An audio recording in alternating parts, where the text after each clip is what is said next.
Alors, cette journée a été réalisée dans le cadre des rencontres Ville et Handicap de la mairie de Toulouse. C'est la 5e édition et c'est la 2e année qui nous offre une carte blanche pour réaliser une journée. Cette année, nous avons proposé la mallette, la handi-mallette, et on a sensibilisé cet après-midi une centaine d'enfants des CLAE, des centres de loisirs de la ville de Toulouse. Donc grâce à la handi-mallette et aussi aux équipes du Muséum de Toulouse qui ont été très impliquées dans cette activité.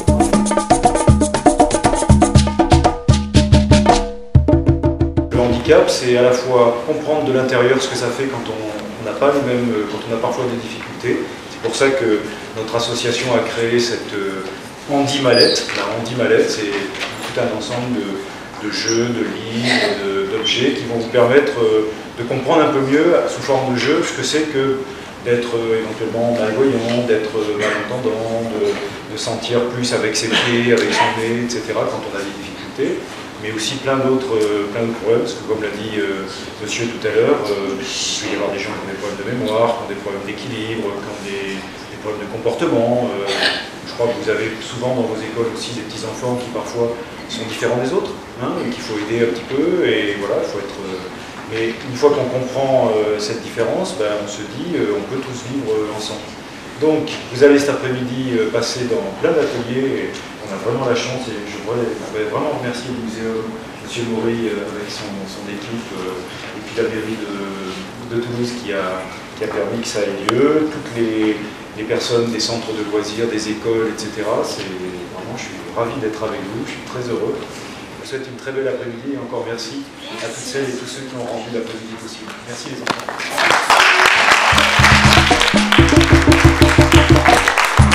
Vous savez pourquoi vous êtes là? Oui. Alors, est-ce qu'il y en a qui sauraient m'expliquer pourquoi est-ce que vous êtes là cet après-midi, toi?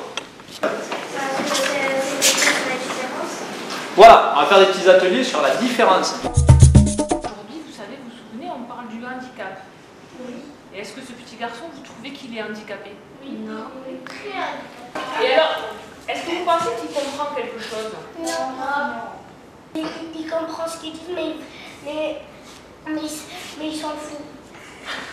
Peut-être un peu, il s'en fiche. Parce que peut-être qu'il n'aime pas faire les mêmes choses que tout le monde. C'est comme ça que les personnes ne sont pas là. La mienne, ça vient du bonheur. Il faut que tu regardes sa bouche. Voilà, tu regardes sa bouche. Tu fais attendre qu'il soit pris. C'est à eux que tu parles, pas à moi. Allez. Vas-y, regarde. Non, tout va bien. Ah ben alors, ça t'a joué déjà.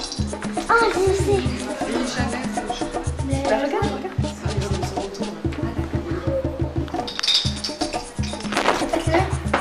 Ça,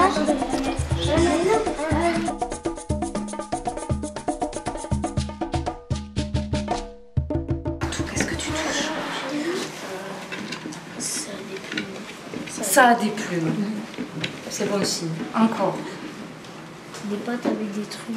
Ah, des pâtes avec des trucs. Avec, comment ça s'appelle Palmé peut-être. Voilà. D'accord. Et encore? L'autre indice? C'est un bec. Alors, qu'est-ce que ça peut bien être? Un oiseau. Ah oui, mais quel oiseau? C'est un long cou. Ah, je sais, c'est un canard. Bravo. Vous allez vivre l'expérience inédite d'un aveugle ou d'un malvoyant qui regarde un film. Donc vous allez fermer les yeux et vous allez écouter. Il ouvre grand les yeux, étonné. Il regarde sa mère qui lui sourit. Est-ce que c'est difficile de regarder un film lorsqu'on est aveugle ou malvoyant? Oui. Pourquoi? Parce que même quand on voit les images, Et puis quoi? on entendait un monsieur qui décrivait tout ce qu'on fait, tout ce qu'il faisait. Ah, c'est peut-être ça le principe de l'audiodescription. On entendait une voix particulière qui nous décrivait quoi d'ailleurs? Qui nous décrivait ce qu'il faisait. Alors, il nous décrivait tous les détails de ce qui se passait. On a 4 petits stands, donc on va faire 4 équipes qui vont tourner, on va essayer de travailler sur ces sens.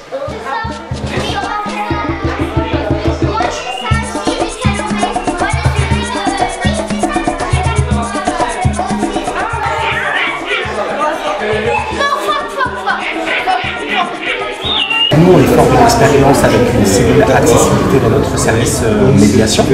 Et pour nous, c'est logique d'accueillir des enfants pour les sensibiliser aux différents handicaps. De merveilleuses questions sur les différents handicaps, toujours très sensées, en fait naïfs mais sensés. Donc ça fait plaisir. Ouais, c'était chouette, tout simplement.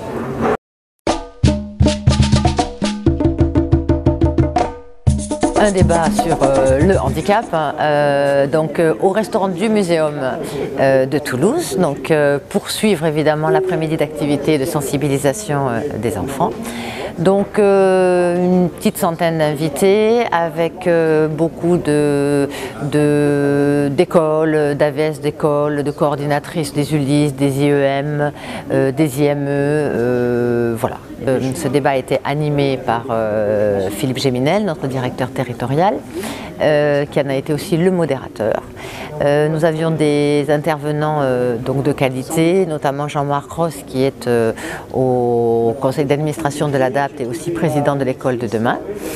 Frédéric Detchard qui est le conseiller spécial handicap auprès du rectorat de Toulouse, un psychologue, M. Condamine, et bien sûr Madame Escoulan, qui est la conseillère municipale de la mairie de Toulouse en charge du handicap et de l'accessibilité. Je suis conseillère municipale et j'aide M. Alves et Mme Yvena auprès de l'handicap, puisque le maire est très attaché à ça, à ce problème-là, et donc il m'a demandé de les aider. Le message, c'est que c'est très important, je pense, que justement l'handicap ne soit plus une différence.